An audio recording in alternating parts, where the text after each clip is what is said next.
All right, all right, all right, all right, all right. We are back.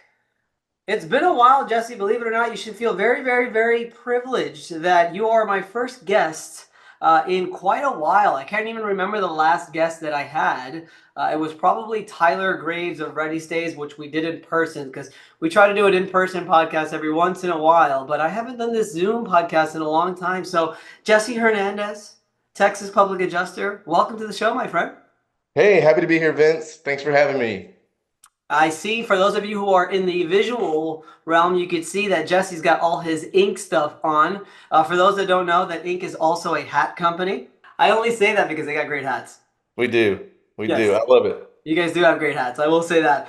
Jesse, I want to have you on because, quite frankly, you are a licensed public adjuster. The bulk of our audience is licensed public adjusters. And you and I had, I would like to say, a really great conversation a couple of weeks ago. And I'd like for us to just sort of continue on that path of this great conversation about public adjusting, about the state of the industry of public adjusting. I want to talk about sales. I want to talk about fire claims. And I want to talk a little bit about ink as well, because I think all of those topics in just all together could make for a really great episode. So, where do you want to start? Well, man, wherever you want to start, Vince. Wherever I want to start? Yeah, absolutely. Okay. All right. Well, why don't we talk about fire chasing? What do you know about fire chasing? Oh man, what I know could write a book, really. So I kind of fell backwards into fire chasing from the reconstruction side. Um, and when I transitioned from contractor to public adjuster, the firm I was working with, that's what we did. We chased fires, right? So every day consisted of, getting up, checking the lead source in the morning, seeing where those fires were, getting those dispatched out, and then sending our sales staff out to go talk to these potential clients, whether it What be was the main? commercial or residential. How did you? So I know obviously there's plenty of what do you call them? What do they used to be called? Anyway, Oh, yeah. like a dispatch? Yeah, like a dispatch. So I know there's plenty of them around. Leads come in, address is there. Obviously you have to try to search the phone number and the contact information, but you guys didn't even do that, huh? You guys would just have your people go out there and just go directly to the fire? Well, so the source we use, and I'm happy to give it to you right now. It's a company out of California. It's called Fire Notification.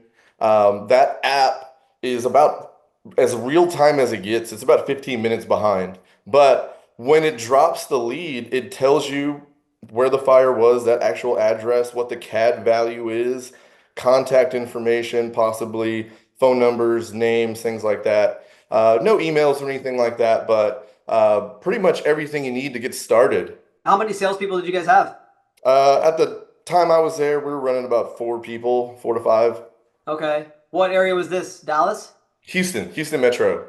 Okay, okay. And 4 or 5, and you guys would go out, and what was the success rate? I think overall for our team, we did very well. Now wait, let me backtrack real quick, Jesse. This is before you were a public adjuster, or this is you as a public adjuster? This is how I got my start in public adjusting. Got it, got it, got it. So 4 public adjusters or so would go out there every single day and they basically try to see if they could sign up the claim, correct? Right, that's right.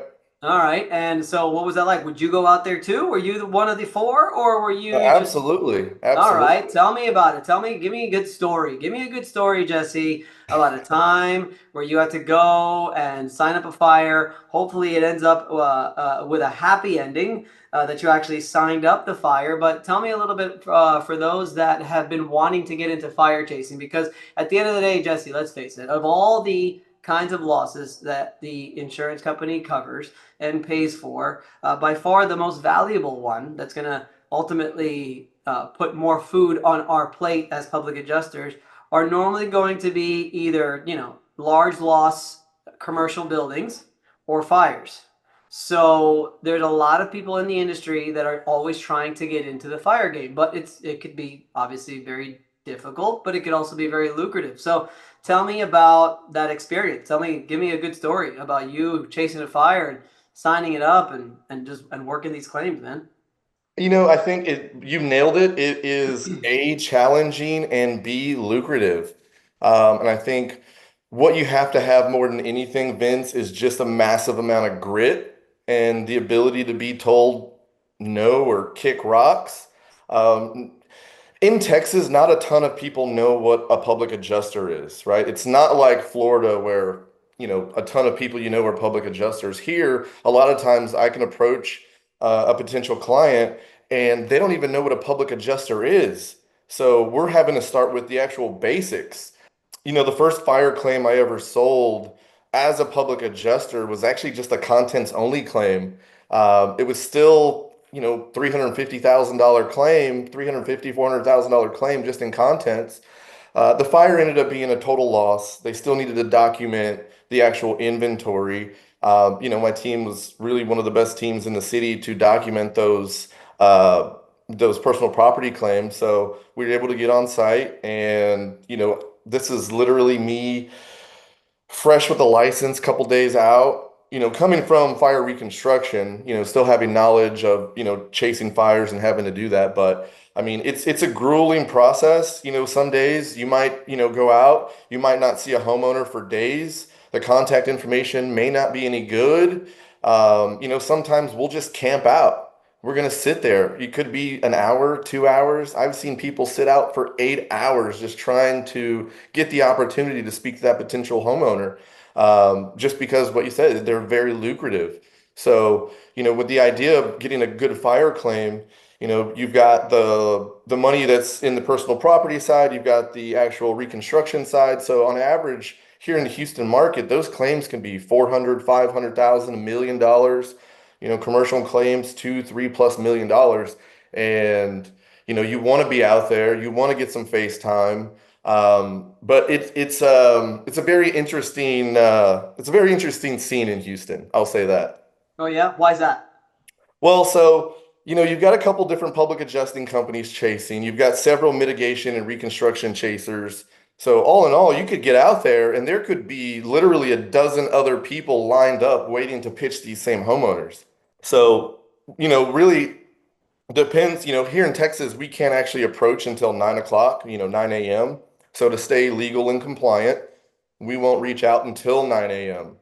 But, some of these contractors, they'll get out there as early as 7 o'clock, maybe even 6 o'clock in the morning, trying to secure emergency services, any mitigation, and right. So you've got a lot of competition, but you're also got a lot of companies that you can work with, right?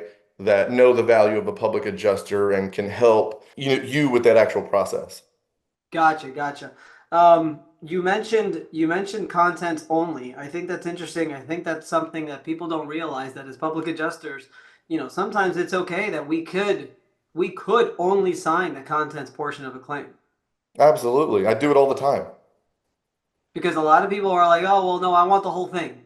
And then they end up getting nothing.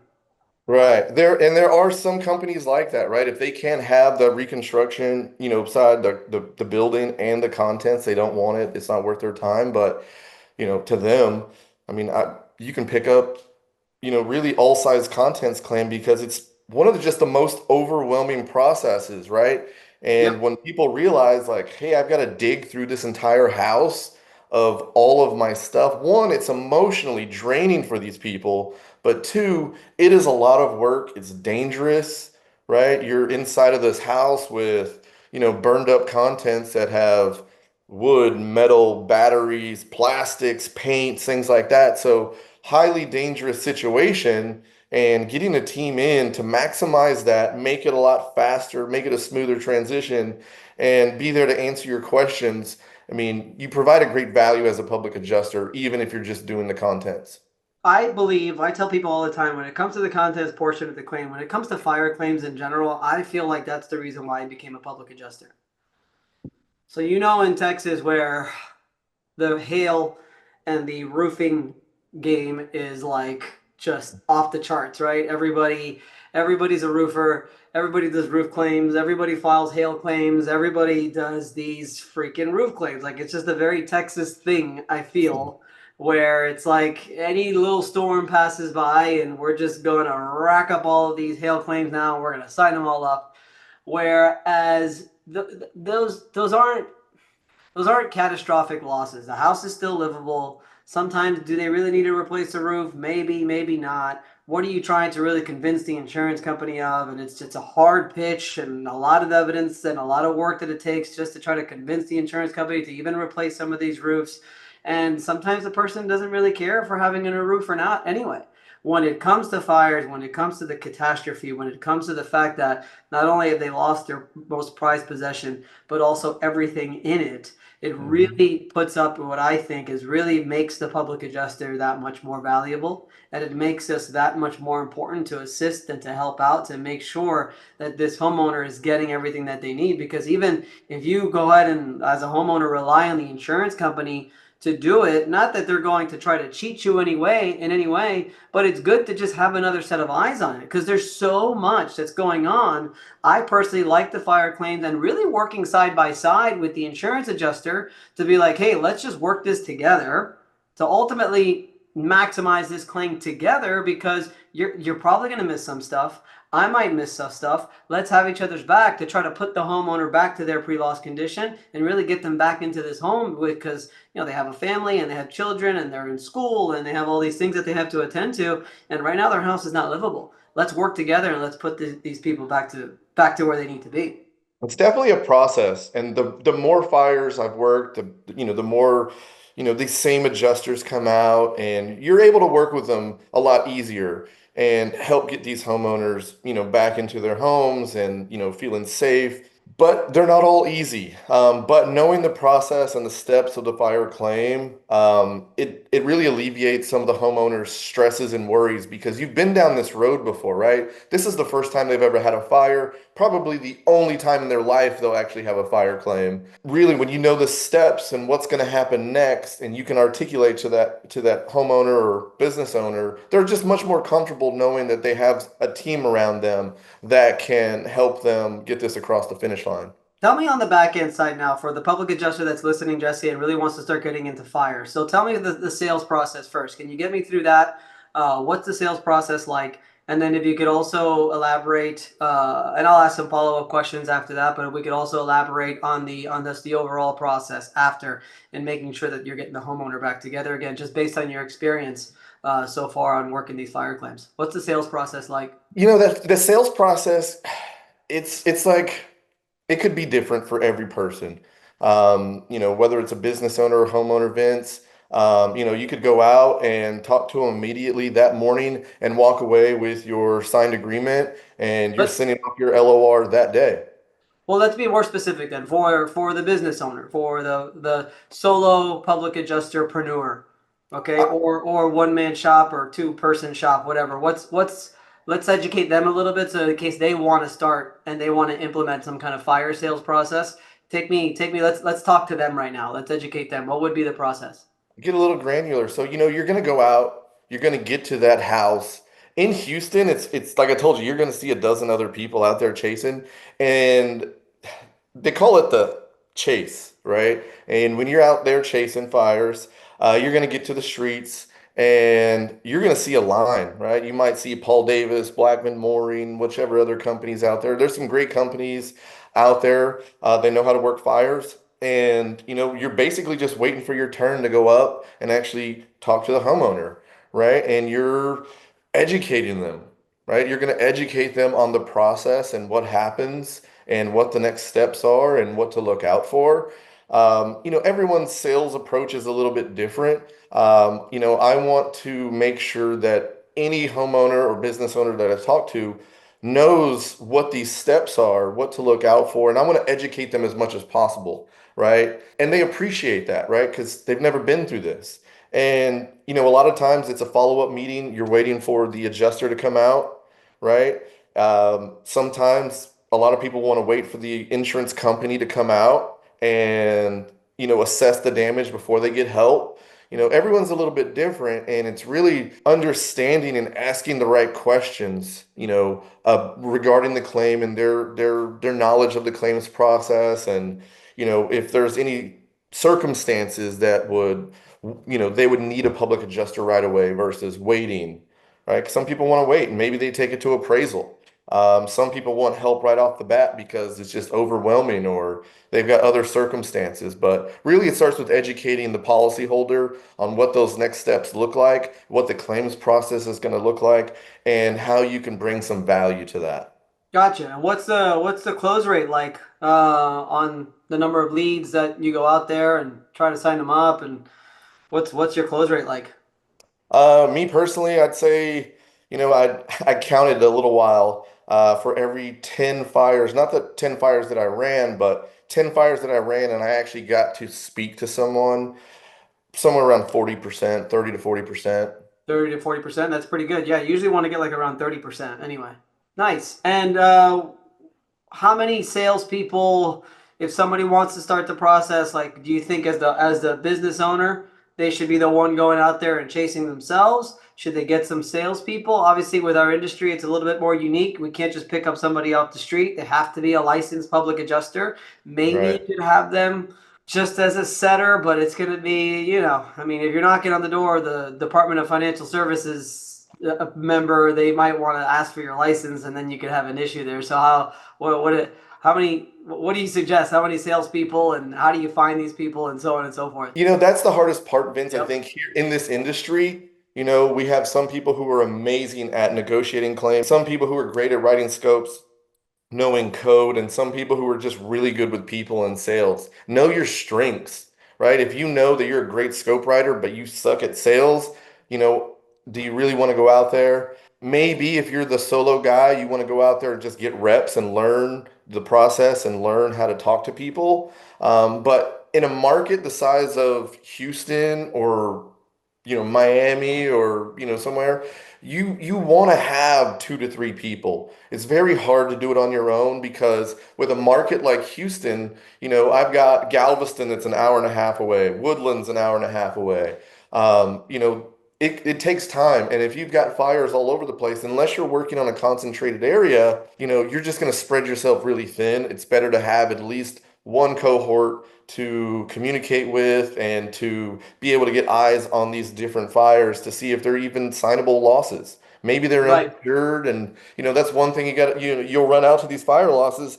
You've got the leads, but there's no guarantee that they have insurance, right? So you got to qualify them first, obviously. How big is that fire?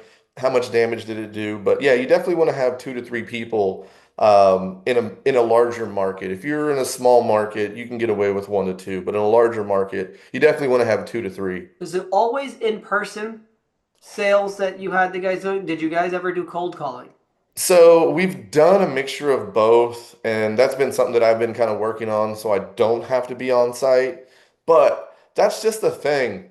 Your close rate's gonna be better when you're there in person. One, people want to buy from someone they like, know, and trust. And they don't know you, they don't know anything about you when you're just cold calling them. You might get by, and get a meeting here or there, but when you're in person and you can actually point out damage and you know look at their policy and go over their coverage with them and build that rapport, you've got a much better opportunity. But a lot of times they're not even there. By the time you get there, they've already, I mean, the house is not livable. So what if they're not there?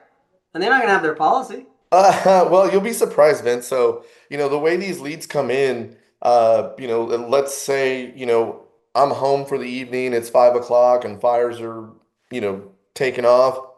Well, in the morning, we're going out dispatching, looking at those fires, right? And a lot of people, they're returning that next day. They're going to look at what's going on. They want to see the damage. They want to see what they can salvage. They get a lot of neighbors looking out for them. At the same time, you don't know when that adjuster's coming by either. There is a lot of downtime in actually searching or just sitting out, waiting, camped out, waiting to speak to these policyholders because, the value of the claim, once again, you eat what you kill, right? And sometimes you're sitting there all day. How would you suggest going about building a sales team as a public adjusting firm I'd find people who, one, have sales backgrounds, and that's a big one, right? and licensed? Right, but and the step two is getting them licensed. The licensing test, there's probably some debates about it could be harder. But at the end of the day, the licensing what we have now is what we have. And if you can get salespeople who know how to sell, just teaching them the industry, it's a lot easier to learn the industry and the nuances of the industry than it is to teach sales to me. Ain't, ain't that the truth? So yeah, I Ain't would, that the truth? I'm looking for, ex-contractors or maybe even I'd say IAs, but at the end of the day, I think independent adjusters who want to come over have a harder time because they don't have that sales process, right? They know how to, they know how to write scopes, they know how to adjust, but when you're given leads or you're given your actual claims every day, you don't know how to approach that. But the worst PAs that I've had are former IAs. I, I believe it. You're not a former IA, are you? I'm not. How long do you work in the reconstruction industry? It wasn't long. I was actually going to school to become a licensed home inspector in Texas. Okay. And so I did the national exam. I was working on the state exam, and it just didn't feel right. There was just something about it, the timing, the amount of time I was putting into it, you know, and I'm working for this roofing company, and I actually get a call from a buddy of mine who owned at the time, he owned a reconstruction company and wanted me to come. And he's like, I know you're a great sales guy. I think you would do really great at this. And, so I was with him for a little while before I moved over to the claim side. But what I did notice, when I was roofing, when I was on the reconstruction side, is the pushback that carriers would give, right? And I really just like helping people, Vince, and educating. And for me, it was just a natural progression to help more people. And I felt like I could help more people as a public adjuster and educate more people.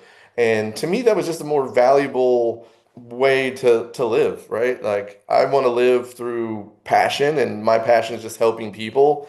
And seeing how people were treated in the claims process and how they were underpaid, and it really struck a chord with me. And I went off one day. I think I left on a Friday afternoon, came back 2 weeks later, had my license, right, ready to roll. Just really pumped about the opportunity, and I haven't looked back since. Teaching, coaching, public adjusting, it really gives you the opportunity to help others. And I think ultimately, as human beings, we are naturally inept to wanting or to enjoying helping others. I don't know where this comes from, but I think it's what makes human beings so special. Like 9/11 is an example where just like, towers go down. It's just like it's just amazing how humans just all they want to do is help. And I tell my team and I tell people all the time that if you desire something, you want to try to desire what you want to acquire for others. And by doing that, it increases your desire for that thing. So if that desire that you have is for, I don't know, it's just some amazing car or something like that, then if you could like actually desire buying a new car for someone else, it increases just that overall desire for you to want to get that thing, whatever it is that may be. And what public adjusting has always done, when I had an awakening moment when I was about 27 years old, where I was like, I just want to help others. I want to be the go-to person in my life for everyone, for my friends, for my family, and everyone around me. I want to be the go-to person. And at the time, I was a public adjuster for, probably just a couple of years at the time. And I was also a tennis coach. And I'm like, man, well, this is perfect. If my passion and my mission in life is to be the go-to person and help others all around me, then I'm in two great industries right now at the time, which was being a tennis coach and teaching kids and giving back to kids and mentoring them. And I'm also a public adjuster. And what am I doing as a public adjuster? I am representing the homeowner, the person who's just lost everything, the little person up against a multi-zillion dollar industry. And I'm doing what I can to help them and do whatever I can to ultimately help them. So it is what's great about public adjusting is that not only can you make a living, but the whole backbone of what a public adjuster is to help and assist and look out for their best interest. If not, we lose our license. We Yeah. could easily have a client file a complaint against us if they feel in any way that we are not looking out for their interest and their interest only. It's literally what our license is required to do to actually like look out 1000% for the homeowner's best interest. And if as a human, again, all humans, whether you want to admit it or not, there's no better feeling than helping others. And that's what's always, I always thought is great about this industry and about being a public adjuster is that it is rooted in helping others. Right. And you know, for public adjusters here in Texas, Vince, it was tough, right? It can be tough because people don't know you exist. So while it might seem a little insensitive when you're out chasing that live fire or maybe that fire from overnight, you know, you might get that whole ambulance chaser vibe, but it's because people don't really know what you do and you haven't been able to educate them on what we do. And once they realize it, or I mean, once you've had a chance, and a lot of times they still want to work with their insurance company, Mm-hmm. but that's not to say that they're not dialing your phone 30 days, 60 days, 90 days later because, hey, you were right. Everything you said that was going to happen happened. Can you still help me? And I love those. Not to say like, hey, you needed me after all, but because they realize that, having help is crucial to getting these claims resolved. I can tell you, there's been plenty of times, Vince, I've walked away from claims because they were just really bad fires. And I don't think you need a public adjuster for this, but here's my card, here's my contact information. If you need anything, feel free to reach out. And, I'll get a call 30 days, 60 days, 90 days later. And, there's companies paying 50 cents on the dollar, right? For giant house fires. And it's insane. It's sad, right? And a lot of people don't know that they have options. People don't know we exist. People don't know that they were underpaid, right? So having that second set of eyes, having someone in your corner, making sure that you're being taken care of. It's not about just slapping 10% on a check and calling it a day. We're doing things, to help people get their lives back. We know what to look for, right? We know what that policy says. We know what that damage is valued at, right? And when you just kind of blindly look away while the insurance company is valuing your house, whatever the case may be, you don't know what's going on. You're just kind of kept in the lurch. And, it's really opened my eyes being in the industry. I don't think I'd ever have a claim. If I have a complicated claim, I'm going to have myself or somebody, representing me. Yeah, no, for sure. Tell me what's the follow-up process like then? So you've got all these leads coming in. I mean, I know that just here in Tampa, there's probably a good 4 or 5 a day that are coming in, and some are good, some are bad, some are this, some are that. But what's the follow-up process like on making sure that no lead gets lost? CRM is crucial. If you don't have a CRM, highly recommend you have one. I like to get personal with them. I don't really automate a ton of those things. Everyone's a different case. But follow up, I'd say the lead is hottest, for lack of better words.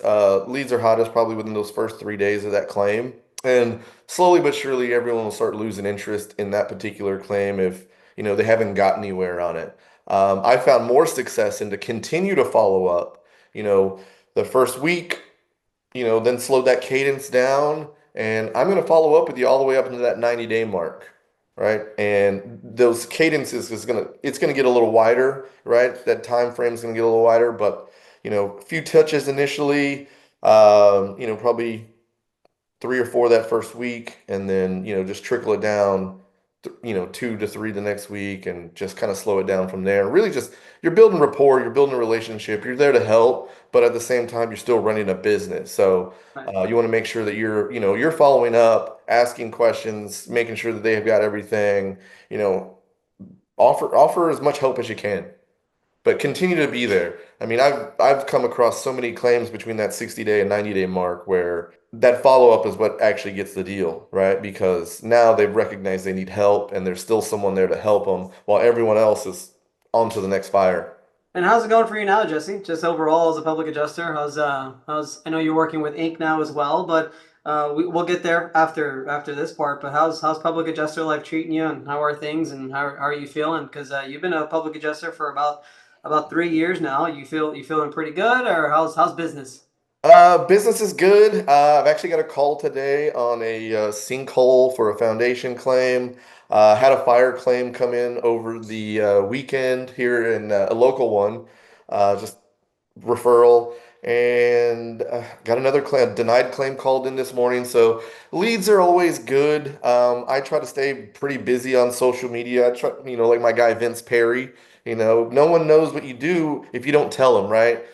Same thing with that fire chase, right? You don't know I exist unless I show up at your front door. Um, so I try to stay pretty busy. I like to make sure everyone knows what I do. I try to stay pretty active in my community too. The more people who know what you do, the more people you can help. For sure, for sure. And tell me about Ink. What are you doing with Ink? Oh, well, so My good friends at Ink. you know, I saw Ryan the other day. That was pretty cool. I'm about to go meet him and Ken Lawler. I don't know if you saw we have a new CEO too, Scott Fazar. No, did not know that. No. So we got a new CEO. We just made that announcement. We're actually going to be going to San Antonio tomorrow. Ken and Ryan are actually in San Antonio now, getting set up. I'm driving up from Houston tomorrow, and we're going to go to IRE and go spread some ink. Spread So some ink. ink's been good though. I was actually a user of ink for I don't even know, probably 2 years before I joined the team. And once again, my market is huge. So a lot of those claims, when you have fire claims, you have the personal property, right? Well, there's no mortgage company on those. So I'm like, I don't want to drive 3 hours back and Right. forth through Houston traffic or meet you on the weekends. I want to spend time with my family. And so Inc. made that super easy for me to just start sending checks out, collecting our fees, send the homeowner their money. And it was convenient, right? They don't have to leave their office, they don't have to take time off work. They're not having to meet on the weekend. No one wants to go out of their way to pick their money up, right? You don't want to come to my office. Let me just send it right over to you. And so Inc. made that possible. And, obviously with the mortgage endorsement process, we handle that, make that a process. So, take that off of the public adjuster or contractor shoulders. But it's been good. I think because I've been such a long time user, I'm familiar with the system. I'm able to talk to other PAs just like you and myself and be able to speak to those issues. Nice. Anything new on the horizon that we can talk about in regards to ink, or just same old, same old? No, so we've actually got the new wallet. I don't know if you've seen it Mm-mm. in your dashboard yet, but we got a new wallet where you're able to put funds in. We're going to be spreading out some of those capabilities where you can send and receive money from your Ink wallet as well as real-time payments. Nice. That sounds Yeah. awesome. So Yeah, we've been good using ink stuff. for quite a while now. I recommend any other public adjuster out there use it. You don't have to use it on every single one of your checks, but I definitely recommend at least having an account and using it whenever you feel is right to use it. It works great. I love the people at Ink. I love the people that work there, and it's been very good to us. That's for sure. Ken and Ryan are great. Both, with Ken coming from the public adjuster space, Ryan was a contractor, knowing those pain points, it's an easy solve, right? I think if you're a public adjuster, especially if you're a solo guy or maybe there's that small shop, um, it's just a super simple tool to have in your back pocket to help buy back some of your time. For sure, for sure. Cool, Jesse. Well, I mean, honestly, I really appreciate you coming on. I definitely wanted to educate the public adjusters about chasing fires and stuff like that because I know you've got some experience with that. I really appreciate you, like I said, just taking the time and coming on the show for a little while. Is there anything else you'd like to add? Vince, I think when it comes to chasing fires, I think the hardest part is getting out there and stepping outside of your comfort zone and going to talk to a homeowner who's been through something just tragic. And I Yeah, think if you lead with your heart and you go out there with the best of intentions and you can show that empathy, while it might be a hard reach to go and just talk to that homeowner, do it. Stop thinking about what's in your head and think about what's going on in their head. And, they need help. And when you view it from that perspective that you're going out there to help every time, it makes it a lot easier to step out of the car. Because I know a lot of times, we can get in our own heads and, we don't want to feel like the bad guy. And I think a lot of times, that's kind of how we're portrayed in that particular situation. But when you've seen them, pay 50 cents on the dollar multiple times, and you know that you're going to bring some value to that claim and you can help them get it across the board. Just do it. Go lead with your heart, do it for the right reasons, and build a great team and help as many people as you can. It's getting harder. There's a lot of policy changes, endorsements, and coverages, getting lower. Deductibles are getting higher. Public adjusters are more important as ever, Vince, and I think that, we need more of them. And I like what you're doing. You're always preaching, and I love it because I think the world just needs more of this. And I love it. I love working at Inc. too for that same reason because we get to talk with public adjusters. I get to refer a ton of people. It's not about me, it's not about you, it's about our entire community of public adjusters and collaborating to, you know, be the best that we can be so we can help as many homeowners and property owners as possible. I agree. I agree. I completely agree. The fact that 15 years later I'm still having to explain what a public adjuster is, and you spent like what 5 minutes there in the beginning talking about you're just literally explaining what a public adjuster is. It's definitely time, which is the reason why I'm going so digital marketing heavy, and I'm actually just giving away all the free advice that I can give to help other public adjusters promote themselves on YouTube, on social media. I should not be the only YouTuber in public adjusting. There should be 10 more. We need more and more content as possible to try to just continue to get the word out. My big, hairy, audacious goal is eventually for a public adjuster, at the very least, to have a Super Bowl commercial. I've told you that before. Right in between the Allstate and the State Farm commercial is good. We gotta plant a public adjuster commercial in there, and I don't know. It's starting to visualize, and we definitely have to put a play on all of their, because all public adjusters and contractors, we have all the plays on all of their little themes that they have, like on all of their, like a good neighbor and all that stuff. Definitely the commercial needs to be like a play on all of their taglines. There's a part of me that would love to do more social media, more YouTubing. I could probably get some pointers from you. Mhm. Big, hairy, audacious goals. Is that Patrick Bet David? Is that what it says? No, BHAGs have been around for a while. That's a pretty common phrase. But I think, I don't think you're off. I think, the more people who know that we exist, the better. I can tell you, chasing fires, a lot of times, if a homeowner already knows what a public adjuster is, they're a lot faster to engage in your agreement than if they don't know, right? Because they know the value. I'd get clients in who are from Florida, Jersey, New York, California, sign me up, Yep. right? Yep. But it's fun. I think it's fun to be able to help those people. And I think, a lot of times we kind of get wrapped up and, we're busy and we've got emails to send and adjusters to call. But the people who need us most, like, if your roof is, you got a little wind claim, it's not as dire as, you needing to find a place to stay and, how are you going to pay for all this and where your kid's going to, do while they have to go to school, right? There's a lot of moving pieces to that, and being able to help these guys across the line, it feels good. But I tell you, like, sometimes in the public adjusting space, we'll talk about those bigger claims, right? While they're fun, I think, some of the ones that really strike a chord with me are the ones who were clearly being taken advantage of, or I've seen it where they don't have great English and they don't know what's what, right? They're calling their insurance company, someone comes out, writes a check. But when you can take those losses that were severely underpaid and you can change these people's lives because of that, it's the best feeling. It is. It is. I couldn't agree with you more. That's the beauty of it. And, hopefully we continue to do what we can to get the word out. Yeah, absolutely. I appreciate you having me on today, Vince. Thanks, Jesse. I appreciate your time as well. Good luck with ink. Good luck with fires. Good luck with public adjusting. And we will keep in touch, my friend. Thanks for coming on.